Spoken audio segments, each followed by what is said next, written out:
ముల్లోకాల్లో ఉన్న మన సమస్త రాక్షసులకు కబురు పంపు. మనం భూలోకానికి వెళుతున్నామని చెప్పు. ఇప్పటికిప్పుడు భూలోకానికా? ఎందుకు స్వామి? ఎందుకో నీకే తెలుస్తుంది. చెప్పింది చెయ్యి. ఓ రాక్షసోత్తమా, చెప్పు, ఎందుకు మమ్మల్ని భూలోకానికి తీసుకొచ్చావు? ఎవ్వరైనా మనుషులను హింసించాలా? లేదు లేదు, ఆ పని మనకన్నా బాగా చేసే వ్యక్తి ఇప్పటికే ఒకడిక్కడ ఉన్నాడు. వినడానికే చాలా ఆనందంగా ఉంది. మరి అతను ఉన్నప్పుడు మమ్మల్ని ఎందుకు ఇక్కడికి తీసుకొచ్చింది? కాని అతను అక్కడితో ఆగలేదు. మనకు బహుప్రీతికరమైన పని కూడా ఒకటి చేస్తున్నాడు. ఏమిటా పని? మనం మన యుగాల్లో ఆయా యుగాల దేవుళ్లను ఎలాగైతే పీడించి హింసించి దోచుకున్నామో, ఈయన కూడా అలానే ఈ కలియుగ ప్రత్యక్ష దైవమైన వెంకటేశ్వరుని హింసించి పీడించి దోచుకుంటున్నాడు. మమ్మల్ని సంతోషపరిచే వార్త చెప్పారు.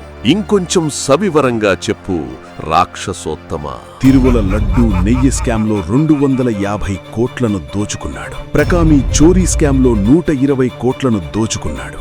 దర్శన టికెట్ల స్కామ్లో 110 కోట్లను దోచుకున్నాడు. పట్టు సాలువాల స్కామ్లో 90 కోట్లను దోచుకున్నాడు. గుడికి బంగాలు తాపడం స్కామ్లో 50 కిలోల బంగారం దేవుణ్ణే దోచుకున్నాడంటే అతను మానవ మాత్రుడు ఎలా అవుతాడు? ఖచ్చితంగా మన రాక్షసుడే అయ్యుంటాడు. అతని పేరేమిటి? జగన్. అతన్నే కలవడానికి మనం వచ్చాం.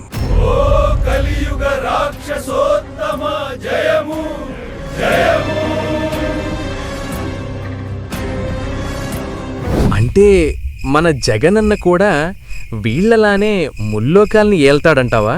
లేదు, వీళ్లలానే నాశనమవుతాడు.